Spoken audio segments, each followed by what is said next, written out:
நீதிமொழிகள் 8:34 என் வாசற்படியில் நித்தம் விழித்திருந்து என் கதவு நிலை அருகே காத்திருந்து எனக்கு செவி கொடுக்கிற மனுஷன் பாக்கியவான்.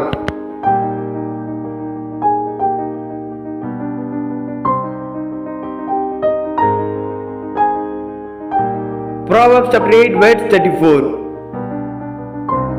Blessed are those who listen to me, watching daily at my doors, waiting at my doorway. Amen.